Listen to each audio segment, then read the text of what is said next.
by way of news that India has not halted its import of oils from Russia. Avinash Gorakshakar, the research head at Profitmart Securities, is here to unpack all this for us. Avinash, good morning. Pleasure having you here with us this morning. Help us unpack the mood of the market this Monday morning. Yeah, good morning, Kartik. I think markets are definitely going to stabilize after last week's 2 to 3% fall. And this week, I think the focus would be on what kind of indications are going to come from RBI. Because hopefully, if there's another 25 basis cut, then I think the market should take this extremely positively because this is just ahead of the festival season. And I think to a large extent, the corporate sector earnings growth could get impacted positively here. So I think, sectors like real estate, automobiles, capital goods, infra, these are sectors where typically any rate cut definitely has a direct impact on their profitability. So I think we'll have to wait and watch. But I think clearly one negative indicator till now has been the FI selling. I think if FI selling cools down and comes down a bit, that will further aid the buying sentiment. Domestic institutions are obviously giving all their support to the markets, but if at all the FIs continue to stop their selling, then I think you could see a good turnaround. And I think most of the negatives are in the price, Karthik. So I don't think you're going to see any further panic sell-off going forward. All right, not much panic looking ahead, and that's a lot of data that you've given us, Avinash. Let's take it one by one. Let's stay first with RBI. Is it likely to cut that 25 basis points or not? Remember, last time around in the month of June, RBI had given a bonanza 50 basis point cut. Many economists seem split right now, but in your mind, Avinash, is there room for RBI to give that 25 basis point cut, given that there could be an economic slowdown, at least given the US tariff threat? No, I think clearly, I think most of the market consensus expects a rate cut of 25 basis point. Definitely, I think, with a good monsoon, if food inflation comes down, overall inflation is going to be under control. And if that happens, then I think a rate cut looks very much possible. Of course, we'll have to wait and hear the management commentary also from the governor. But I think clearly I think the tailwinds are very clearly indicating that growth is something which the government wants to pursue and where RBI has given all its support earlier. So I think 25 basis cut is very much expected. But if at all it doesn't come, then I think the management commentary would be very important to watch as to what exactly is the governor indicating, because the only spanner in the works could be the rising crude prices. Crude prices have again shot up from average of $60 a barrel to roughly about $70 a barrel. So outlook on that will be also be equally important.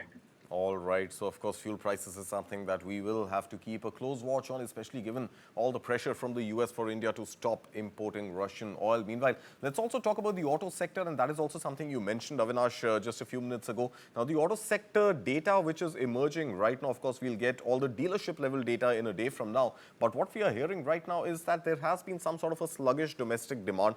Hyundai India has reported a 5% dip in Q1 revenue. Maruti Suzuki has said that its production output is flat. Tata Motors is reporting an 11% decline in passenger vehicles. And two-wheelers, on the other hand, especially given Hero MotoCorp's commentary is concerned, have seen a rise of double digits, almost 18.7%. Is this monsoon-specific cyclical impact that we are seeing? And is this consumers just holding on to cash before the festive discounts kick in? Or is there something more sinister playing out in the demand story, Avinash? No, I think it looks like consumers are holding on. I think the second quarter starting July to September and the second half is expected to be much better, Karthik. And I think, the two-wheeler market is definitely growing in solid double-digit numbers. In fact, TVS Motors, who's a very dominant player in the two-wheeler market, has shown almost a 25-28% volume growth. So, that itself shows the kind of robustness in business. Hero MotoCorp as well as Bajaj Auto are also doing pretty well. But I think if you talk about the passenger car business and the commercial vehicle segments, these are segments which I think will require a leg up, after the July or possibly after the second half of this financial year.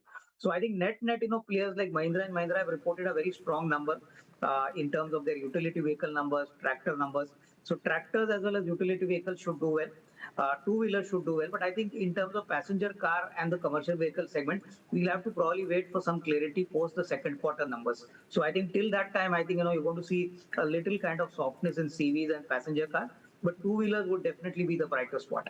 All right. Well, let's hope that the four-wheeler passenger vehicle segment improves in the second half of the year. Meanwhile, you were also talking about FIIs and their sell-off, which has continued. So, Avinash, I want to understand this long positions in the futures market that FIIs had taken is now at the lowest level in about 5 years or so. Meanwhile, the Nifty index in the month of July had closed around 3% lower, and just about a quarter of a total stocks on Nifty actually ended with gains in the month of July. Now, of course, we understand that one trigger could be the tariff uncertainty and the trade war which is looming. Are there other cues that one should wait for in the month of August before there is some improvement in the sentiment on the markets? No, I think my guess is, FI selling has been largely because of the US tariff uncertainty. And now with the 25% tariff likely to be imposed, from 7th August, my sense is that this selling definitely will continue for some more time till we get some clarity as to how finally the negotiations are worked out. Specifically for export-oriented sectors like IT, pharma, auto components, because to a large extent, I think even US is going to feel the pain point. If prices increase due to tariffs, inflation is going to go up.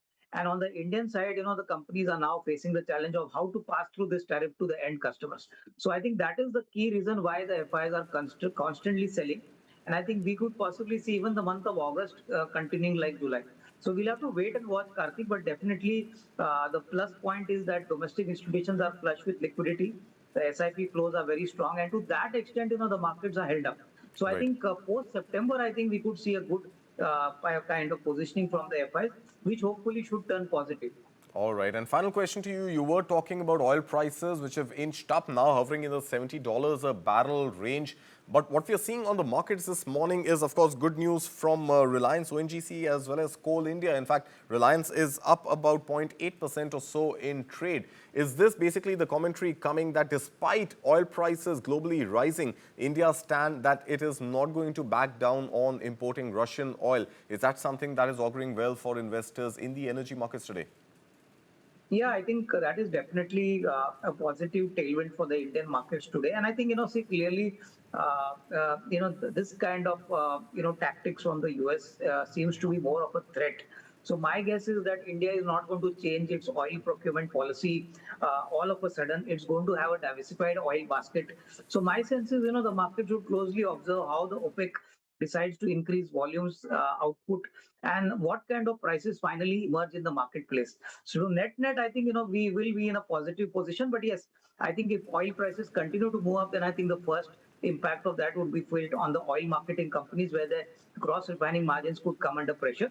So we'll have to wait and watch for the next couple of maybe quarters and see how this oil price moves. If at all there is a sell-off, I think clearly the oil marketing companies would be winners, and the upstream companies, in any case, are not going to be impacted that badly.